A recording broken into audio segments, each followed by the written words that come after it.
Council, to Edinburgh, to London, to say, we don't want this tax, we want you to repeal it, but better still, we don't want to see any evictions in Scotland, and they've got the power to change that. The council can do it, when they meet with the registered social landlords on the 10th of September.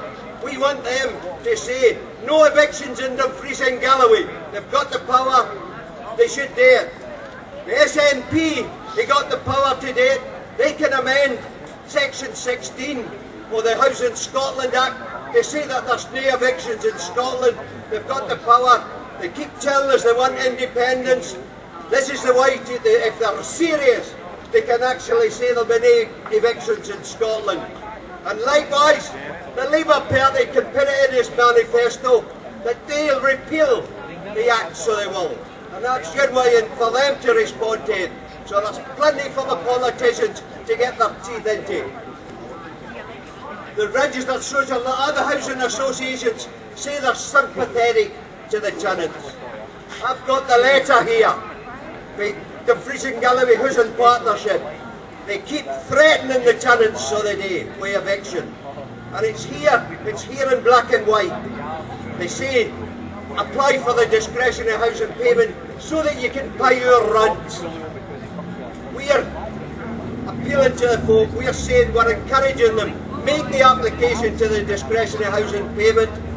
Also, appeal against the bedroom tax. We've got Dick Casways, we've got other agencies here on advice, and we're saying, make that appeal, because it's a callous, it's an attack on the payer, the sick, the disabled. We've got Susan Archibald that's going to be speaking later. We've got to rally against this. And today, it's the south of Scotland, the folk of Stranraer, saying no, we don't want it. We don't want this anti-bedroom tax legislation. So I'm going to hand back, as I say, I welcome you all here. There's an opportunity for all the politicians, for all the political groups to actually do something. And all over Scotland, we've got people from Glasgow, Inverclyde, East Kilbride, Irving, Edinburgh, Fife, Dumfries, Stirling, Ayr, even America and France. I would like to thank everybody, especially the local people, so that they can support us in what we have to do. We will hear from Susan Archibald shortly, and she will be telling us how the tax has affected the sick and the disabled. And I want to let you know what's happening as far as local people. If you apply to DGHP and the council for discretionary housing payment, they will be asking you how much money you have coming in, how much money you have going out. Then they will say, cut back on your food, your gas, your electricity, and pay the bedroom tax. They are not taking into account that we do not have the money. We cannot pay this. Right? Now, a lot of people have been moved from their present accommodation because it's being demolished. And they did not ask these people if they would like smaller premises. They've given them 2, 3, 4 bedroom properties. They didn't ask if you could afford them. They've given them to you. They've increased your rents dramatically. Now, as an organisation, DGHP have not looked into what we can and can't afford. Right? They are constantly saying, pay us, we want this money. Right? Now, also, you may not have heard, but the United Nations are coming to this country. They're going to Greater Manchester to investigate the bedroom tax. Right? We have to say to them and to the Scottish Government and to Dumfries and Galloway Council, we do not want it. We are not going to help them in any way. We are going to fight this to the best of our ability. Right? We want you to help us as well. There is a meeting on the 10th of September in Dumfries and another one in Edinburgh. We need your support. We need you to come with us to these meetings and tell them, no, we do not want this. They have to change. The Housing Act Scotland Section 16 to say there will be no evictions. If you wish to come, please let us know. We will arrange transport. We will take you. Right? Please do come. We need your support. Thank you. Again, I thank you all for coming today. Hi folks. Susan claims that she's brought the sun, but of course I brought the sun for Edinburgh. The last speaker said that in the Parliament we need to keep the pressure up, and that's absolutely true. If we want a better Scotland, if we want a decent Scotland, then protest works. If we didn't think that protest works, how come they voted against war? How come they voted not to send weapons and cruise missiles to Syria? You know why? It's because people marched in 2002. People marched in 2003.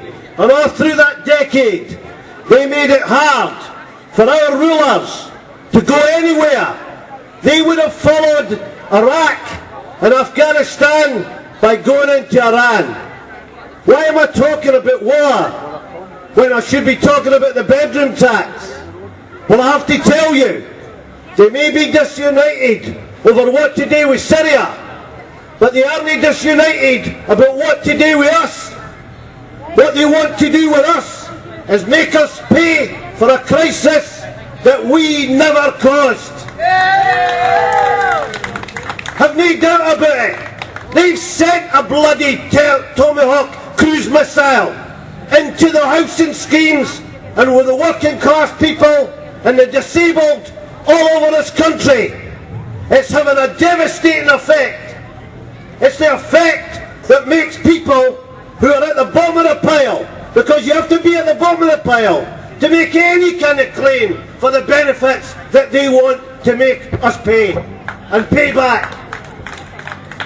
The war against the poor has been announced by the other side, and we need to be ready, because that class war that they've declared on us needs to be fought.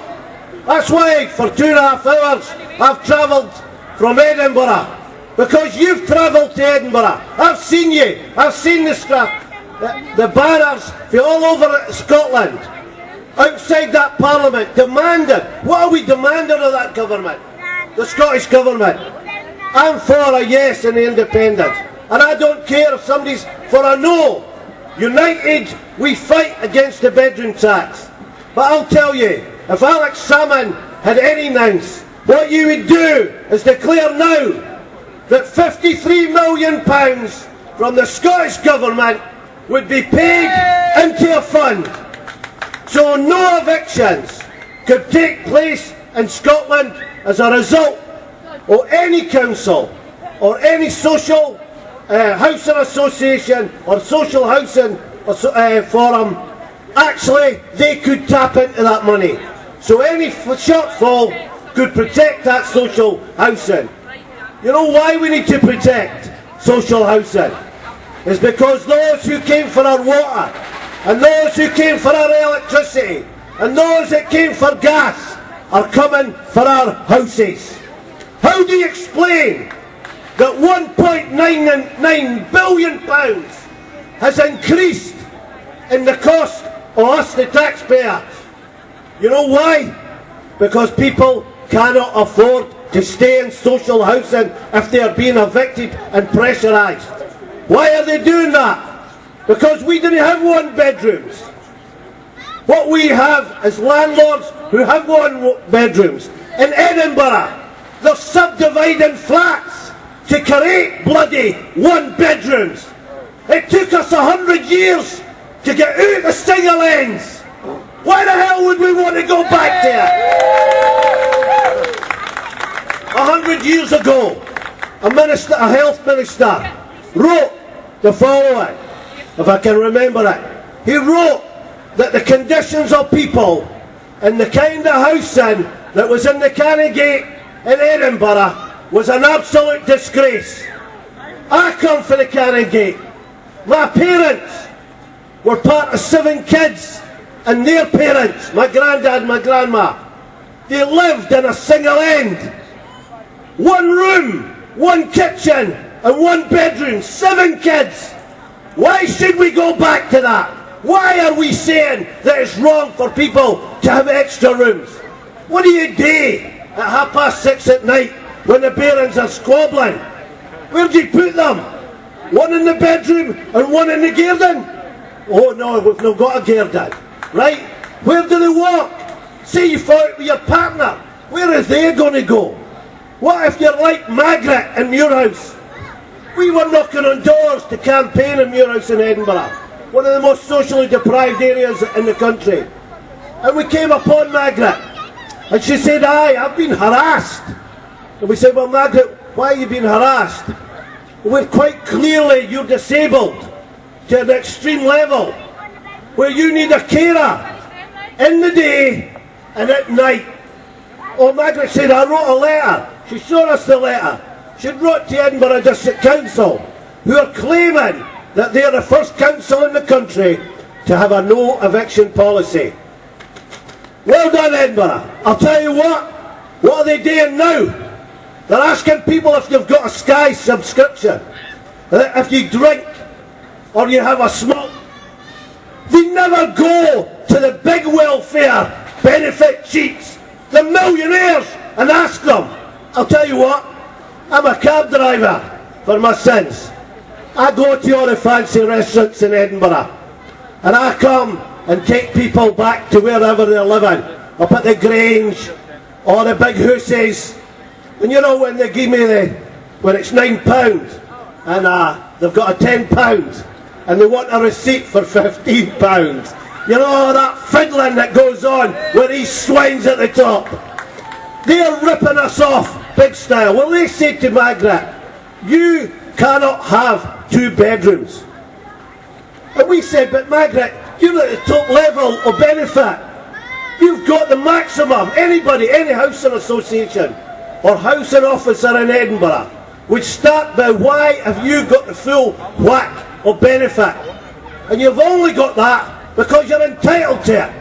So why are they harassing you?" Oh, they phoned me up at 6 o'clock on a Friday night. We said, "What?" You know what's happened to Margaret? By the pressure of the council, she has given up her home. She has went to go and had to live with her daughter in Fife.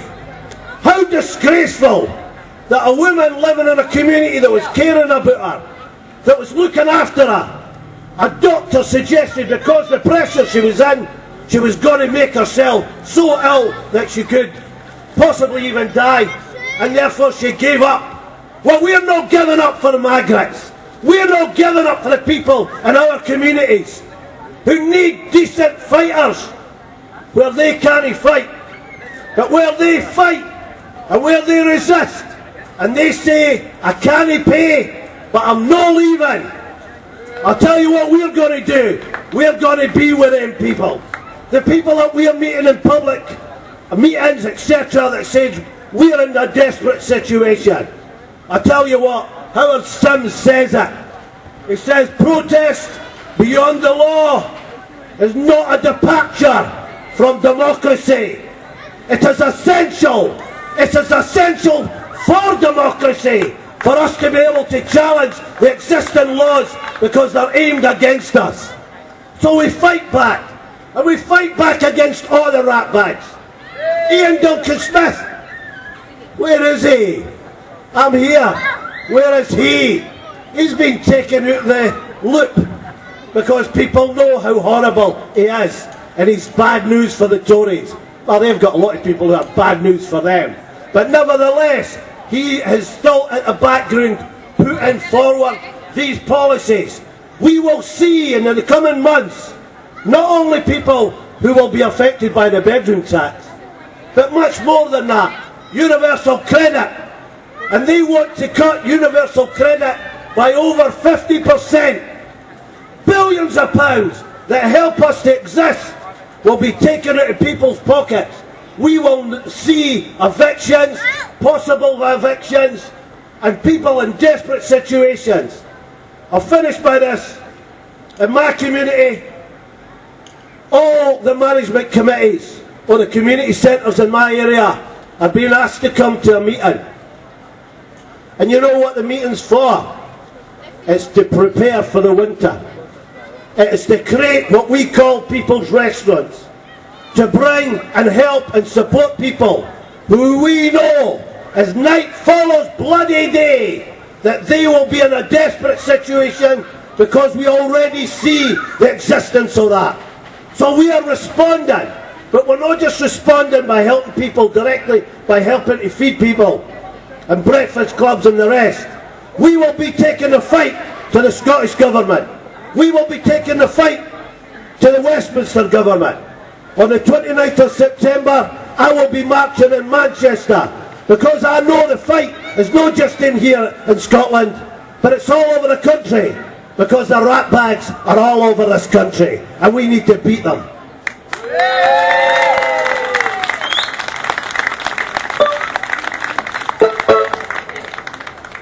I've never been to Stranraer before, but I can tell I'll definitely be back. Can I firstly say that 75% of folk that are affected with the bedroom tax have disabilities, and it's just utterly disgusting when any bloody government for to do that to the most vulnerable in society. On the topi being attacked with the bedroom tax, they're all being miraculously sent to Lords and found fit to work. The only thing they come away with, isn't it, without their disability, is the bloody money that the government gave them. Money that I can just say they're really entitled to. And as far as local authorities are concerned, I'm just absolutely disgusted with every local authority right across the country. Ken, we're seeing letters coming out in Fife, going to the mother, the father and the 16-year-old young person for to tell them that they've no set an agreement out for their council tax and they could be evicted. In Lokelly 3 days ago, an ex-miner tried to slit his wrist in the local authority office because of the bedroom tax. In Runcorn, we seen 6 weeks ago a man trying to slit his throat in the job centre because of the bedroom tax. I'm in people's houses, I can't even get in folks' houses every day. People are having to come out to them or their van because their houses aren't accessible. But it's bloody heartbreaking hearing their bairns running to you, telling you that they're terrified because they're going to be evicted. Who the hell thought about the children in Scotland and Great Britain? Nobody once taken into consideration how bairns are feeling, terrified that they're going to be on the street. We've got people with disabilities living in other people's gardens in a tent. What a disgrace! Honestly, it's despicable.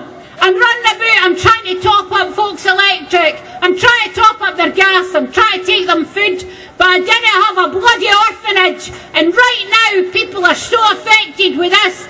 They're giving their bairns away to their families, and then they're trying to take their own life because they can't cope, because they can't afford to keep their family. And I'll tell you, it doesn't matter where the first person is that's going to be evicted. I maybe can't get up their stairs, I maybe can't get in their house, but I'll be in their bloody garden for to stop it. And I hope that everybody across this country joins me. And see, on the 10th of September, we have to make it clear to our bloody government.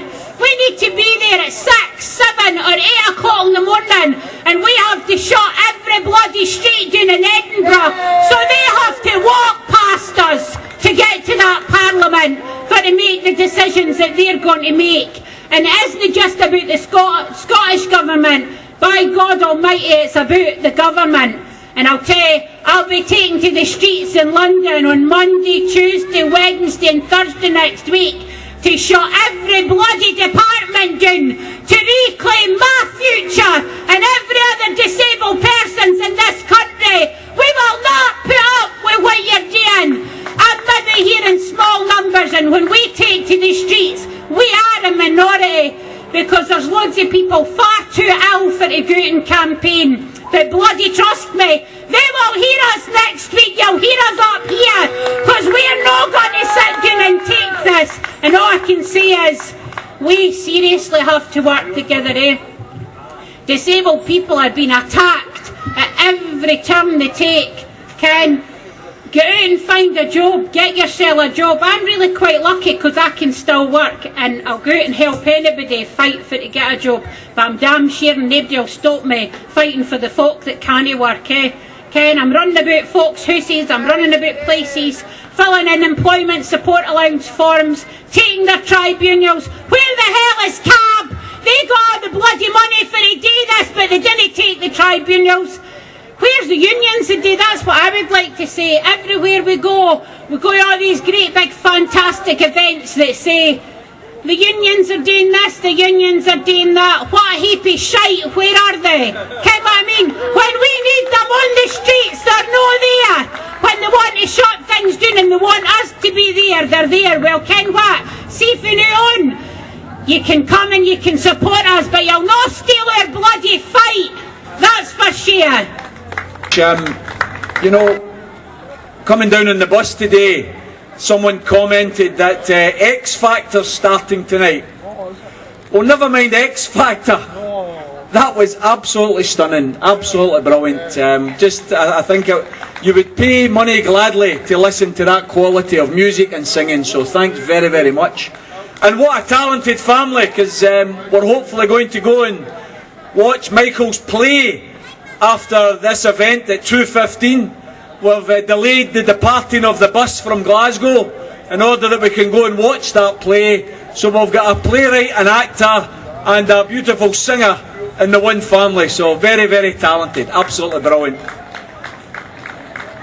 It was already worthwhile coming to Stranraer to show some solidarity with the anti-bedroom tax campaigners from Stranraer, who a few months ago on a Sunday had invited me down to speak at a meeting, and we formed the Stranraer anti-bedroom tax campaign.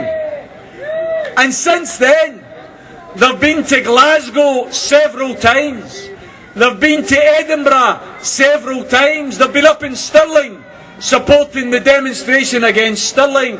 And therefore, the very least the Stranraer campaigners could expect from us in Glasgow was us to come down here to support you and show some physical human solidarity. So not only was it a pleasure to do that, but that pleasure has been added to after the entertainment that has graced this stage today. So thank you very much for everyone who has made this a great day so far.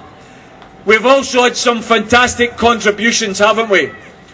We've had contributions that have shown the very nature of this bedroom tax and what it means to working class families, what it means to the poor and the disabled.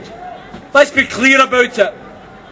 The bedroom tax is in effect a poverty-seeking missile. It's been sent out to attack the poor.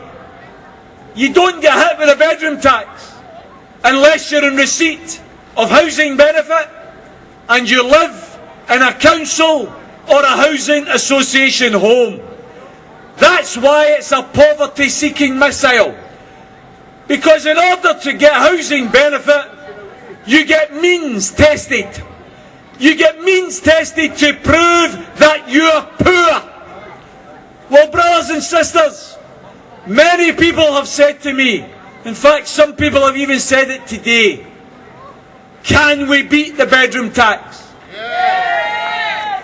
We're up against a condemned government, 29 members of a cabinet, 23 of those 29 members are personal millionaires, some of them multi-millionaires. What the hell do they know about living on poverty? What the hell do they know about living in low pay? What do they know about council homes and housing association homes?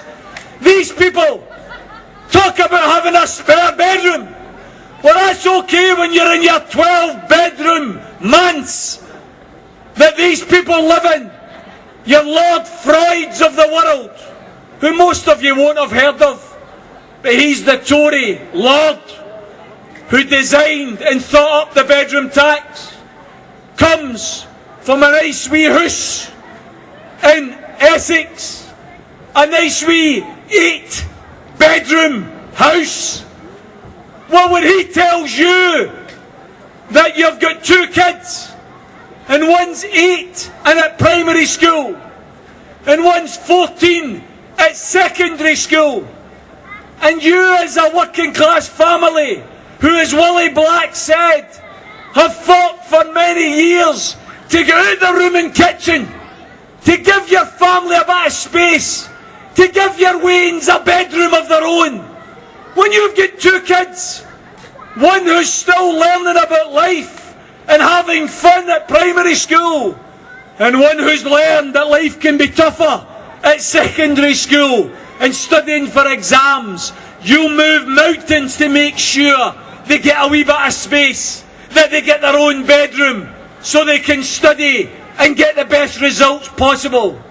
And along come these multi-millionaire toffs and tell you as a working class family, no, your kids can't get a bedroom each, they have to share. That's what they're telling working class families. Coming along and telling disabled families who use a bedroom for disabled adaptations, for wheelchairs, for dialysis equipment, families like the Papworths from Inverness, Anne Papworth and Peter Papworth. Anne suffers from severe multiple sclerosis, confined to a wheelchair, has to sleep in a hospital pressurised bed. There's no room in the bedroom for another bed. Her husband Peter gave up his full-time job to become her full-time carer. That's what you do when you're in love, isn't it? That's what you do when you love someone. By giving up his full-time job, of course, and becoming a full-time carer, he saved the government thousands of pounds, because they don't have to provide a carer. But what have Inverness Council done to Peter and Amanda Papworth? They've sent them a letter telling them that they now owe the council an extra £40 a month because the spare bedroom that Peter sleeps in has been deemed to be in excess of the requirements. It's deemed to be a spare bedroom. If Peter didn't sleep in there, he wouldn't get a sleep, and therefore couldn't care for Amanda, because Amanda during the night has spasms in her legs and can hardly have a proper sleep. That's the reality of this bedroom tax. That's the type of victims that we're talking about in the bedroom tax. Ex-miners that we heard Susan talk about from Fife, that's so desperate, so frightened. He went in to his local housing office because he's got a demand for £52 a month extra and he can't afford to pay it. And he tried to slit his wrists in that housing office out of desperation. That's what people are being driven to. Brothers and sisters, there are many, many reasons to fight this condemned government. We should fight them over their wage freeze. We should fight them over their council cuts. We should fight them over their ATOS and their attempt to divide the working class. Their attempt to label disabled citizens as somehow or other not deserving of support. We should fight them over all of those things. But I would say to you here today, see if we're not prepared to fight them over their bedroom tax, then we'd be as well rolling over and playing dead. Because if you're not willing to fight this, I don't think you're willing to fight anything. This is the most callous, cruel and cold piece of vile legislation any government has introduced in the post-war period. This piece of legislation is a disgrace to any elected government, and it has to be fought by anyone with an ounce of moral fibre in their bodies. Brothers and sisters, we're appealing to local authorities, to housing associations, all of whom tell us they're opposed to the bedroom tax. Brilliant. We welcome your opposition. But don't tell us you're opposed to the bedroom tax in one breath and then send out eviction notices in the other breath. That's not opposition. That's not opposition. That's implementing a vile piece of legislation.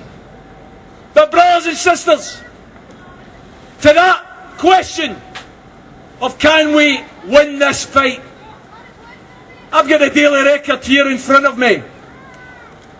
Some of you, like me, will be sceptical about newspapers in general.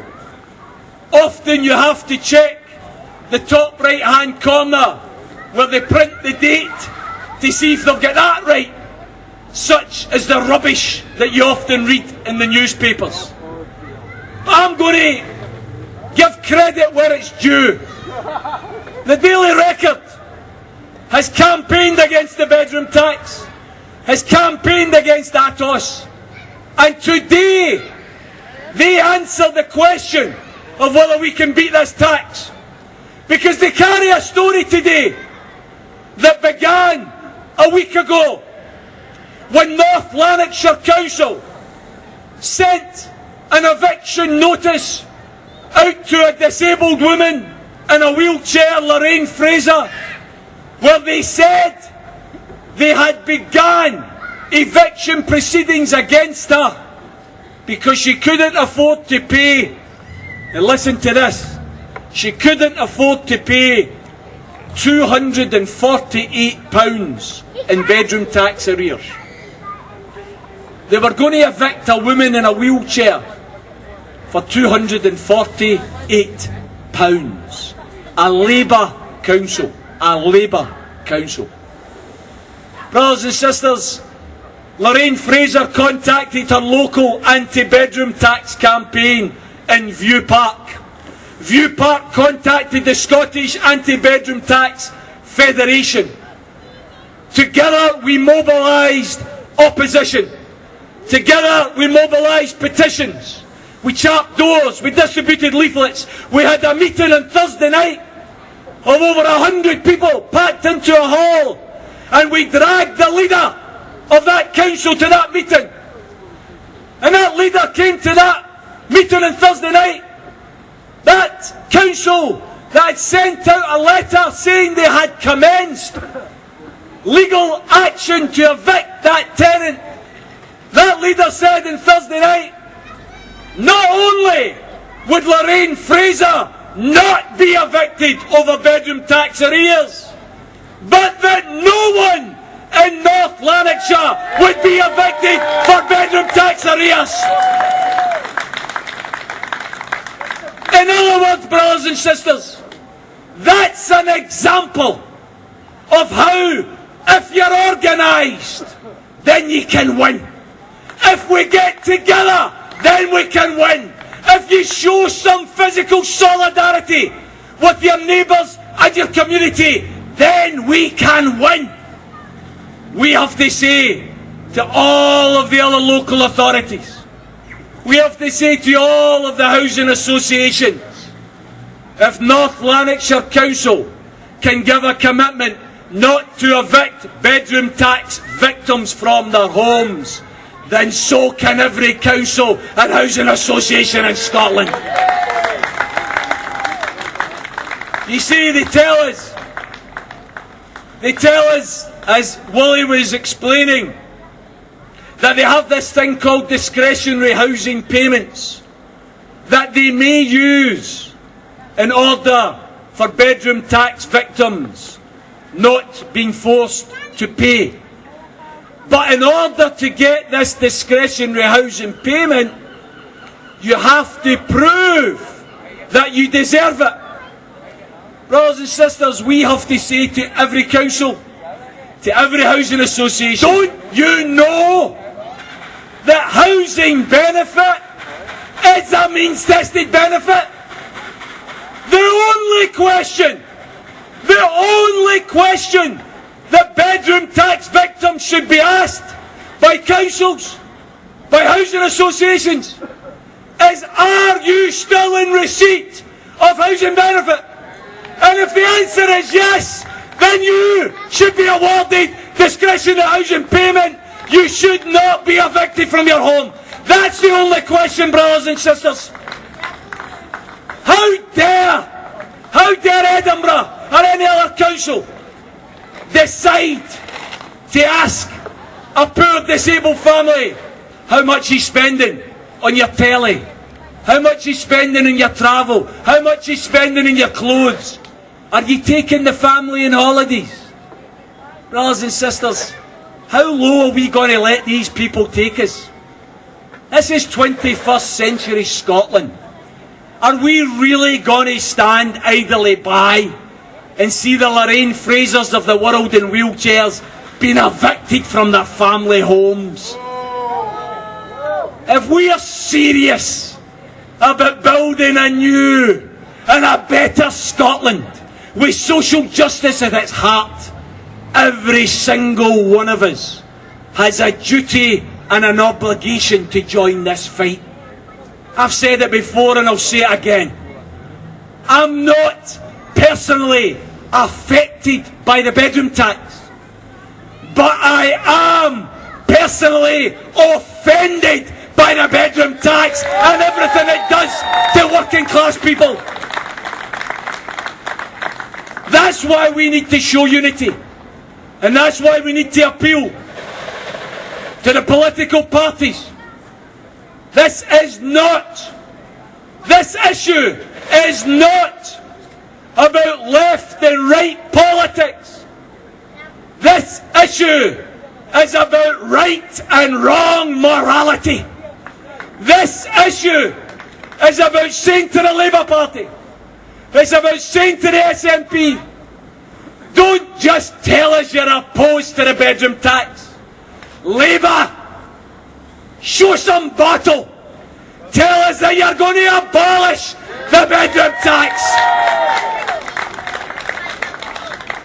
And the SNP government, amend the Housing Scotland Act now in order to rule out bedroom tax evictions for every one of the 105,000 poor victims across Scotland.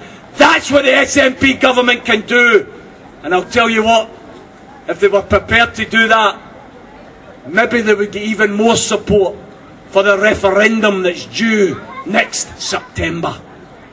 Brothers and sisters, I'm going to finish my contribution by appealing to each and every one of you. If you're not already involved in your local campaign against the bedroom tax, get involved. If you're already involved, well done. Get someone else involved as well. This is an issue that we can win. And whenever these people, whenever these Tories tell us, oh, we need to save money, we're all in it together, austerity is necessary, you tell them they're liars. They're liars and they're hypocrites. Because if we're all in it together, then why on the 1st of April did the poor and the disabled get a bedroom tax, while on the 5th of April, 4 days later, 13,000 millionaires get a tax cut? If we're all in it together, brothers and sisters, why is it bedroom tax for the poor, tax cuts for the rich? No, you're not on. We're going to fight it, and we're going to beat it. Thanks very much, brothers and sisters.